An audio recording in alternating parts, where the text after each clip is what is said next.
Perkenalkan, namaku Arif Amrullah. Aku adalah santri Pondok Pesantren Darussalam Blokagung. Teman-teman memanggilku Arif. Ya mungkin karena aku adalah sosok santri yang selalu ingin tahu tentang segala hal, tak terkecuali dengan sejarah pondok ini. Oh iya, ngomong-ngomong, teman-teman sudah pada paham atau belum nih dengan sejarah pondok kita tercinta? Jangan-jangan pada belum tahu. Daripada terlalu lama mencari jawaban, yuk kita ulas bareng-bareng sejarah Pondok Pesantren Darussalam Blokagung. Pondok Pesantren Darussalam Blokagung adalah pondok pesantren terbesar di Kabupaten Banyuwangi yang didirikan pada tanggal 15 Januari tahun 1951. Pondok Pesantren Darussalam didirikan oleh Al-Maghfurlah Kiai Haji Mukhtar Syafaat Abdul Ghafur, dibantu dua awan beliau, yaitu Kiai Haji Muhyiddin dan Kiai Haji Muallim Syarqawi. Kiai Haji Mukhtar Syafaat lahir di Kediri pada hari Kamis 6 Maret tahun 1919. Sejak kecil, Kiai Syafaat telah menunjukkan sikap dan perilaku cinta terhadap ilmu pengetahuan. Di masa kecil, beliau belajar ilmu agama di bawah asuhan abahnya sendiri, yaitu Kiai Abdul Ghafur. Pada tahun 1930, yaitu ketika menginjak usia 12 tahun, beliau melanjutkan pendidikannya di Pondok Pesantren Tebu Ireng Jombang, yang pada waktu itu diasuh oleh Hadratus Syekh Kiai Haji Hasyim Asy'ari. Beliau menimba ilmu di sana kurang lebih 6 tahun lamanya. Kemudian beliau berkelana lagi dengan melanjutkan mondok di Pondok Pesantren Minhajut Thulab Muncar yang diasuh oleh Kiai Haji Abdul Manan selama kurang lebih 1 tahun. Semangat belajar yang luar biasa mendorong beliau untuk terus melanjutkan mengaji, hingga akhirnya beliau memutuskan untuk mondok di Pesantren Ibrahimi Jalan yang diasuh oleh Kiai Haji Ibrahimi selama kurang lebih 13 tahun. Di pondok inilah beliau mulai mendalam ilmu tasawuf dengan ikut pengajian Ihya Ulumuddin dan kitab Fatihatul Ulum. Kemudian pada tahun 1949 beliau boyong dari pondok tersebut setelah mendapat isyarat dari Gusdim putra Kiai Ibrahim.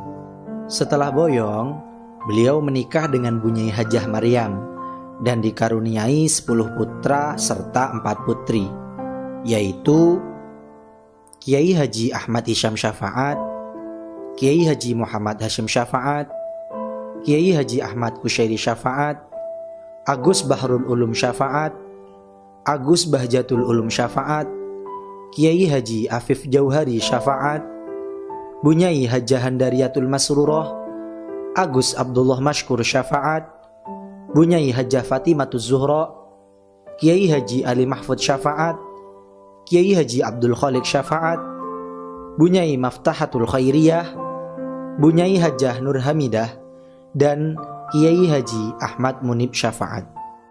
Selang beberapa tahun, tepatnya pada tahun 1962, Bunyai Hajah Maryam meminta Kiai Mukhtar Syafaat untuk menikah lagi dengan Bunyai Hajah Musyarrafah dan dikaruniai 4 putra serta 3 putri, yaitu Agus Ali Mahsun Syafaat, Bunyai Hajah Nurun Nadirah, Kiai Haji Ali Wafa Syafaat, Bunyai Hajah Qoniatur Rahmah, Bunyai Hajah Zubaidatul Khairiyah, Kiai Haji Abdul Malik Syafaat, dan Kiai Haji Mubashir Syafaat. Pada awalnya Kiai Haji Mukhtar Syafaat hanya mengajar Al-Quran dan beberapa ilmu agama dasar.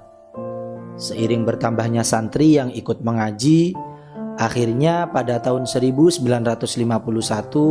beliau memutuskan untuk mendirikan musola dengan nama Darussalam, yang pada waktu itu hanya berukuran 7 x 4 meter. Musola inilah yang menjadi cikal bakal Pondok Pesantren Darussalam Blokagung. Saat pertama kali didirikan, Pondok Pesantren Darussalam hanya mengadakan pengajian bandongan dan sorokan kitab kuning. Hingga pada tahun 1977, Kiai Mukhtar Syafaat mulai mendirikan madrasah, baik formal maupun non-formal. Selang 1 tahun, yaitu pada tahun 1978, Pondok Pesantren Darussalam Blok Agung resmi menjadi sebuah yayasan Pondok Pesantren Darussalam yang berbadan hukum.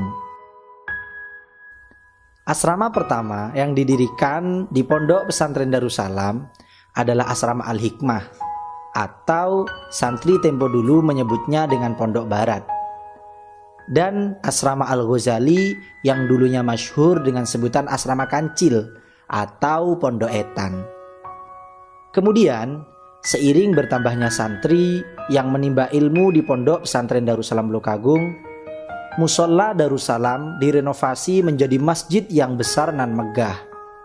Selanjutnya, dibangunlah Madrasah Barat sebagai gedung pendidikan pertama.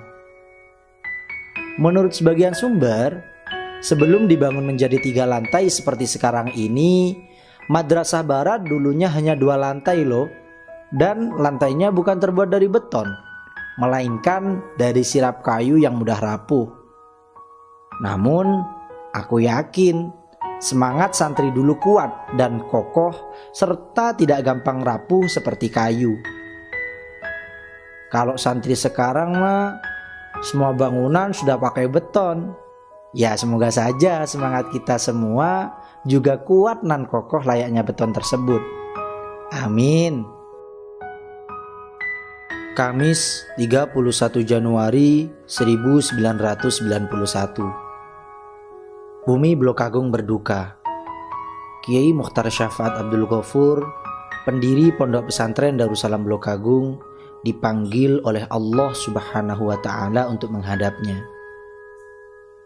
Suara tahlil, tamjid, dan tasbih menggema keras mengiringi pemakaman beliau. Para santri, tokoh agama, pejabat, TNI, Polri, dan seluruh lapisan masyarakat merasakan kesedihan yang sangat dalam. Bagaimana tidak, mereka semua ditinggalkan oleh sosok kiai alim, sederhana, dan dermawan. Beliaulah Al-Maghfurlah Kiai Haji Mukhtar Syafaat Abdul Ghafur. Setelah wafatnya beliau, tongkat perjuangan Pondok Pesantren Darussalam Blok Agung dilanjutkan oleh putra-putri beliau. Seiring bertambahnya tahun, Pondok Pesantren Darussalam Blok Agung juga terus mengalami perkembangan pesat, namun tetap menjaga nilai salaf sebagaimana yang diajarkan dan ditanamkan oleh Al-Maghfurlah Kiai Haji Mukhtar Syafaat Abdul Ghafur. Pondok Pesantren Darussalam Blok Agung. Pondok pesantren yang awalnya hanyalah hutan belantara, kini telah menjadi taman bagi para pengembara. Asrama yang dulunya hanya ada 2, sekarang jumlahnya lebih dari 52. Bangunan yang dulunya hanya terbuat dari sirap kayu yang mudah rapuh, sekarang telah diganti dengan bangunan kokoh yang seakan tak mau runtuh. Santri yang dulunya hanya ada 7, sekarang lebih dari 7.000. Tapi semua ini bukanlah apa-apa tanpamu, tanpa doa ikhlasmu. Duhai guruku, Al-Maghfurlah Kiai Haji Mukhtar Syafaat Abdul Ghafur Al-Balaghi. Nafa'anallahu bihi wa bi'ulumihi amin ya rabbal alamin. Blok Agung, 15 Januari 2020.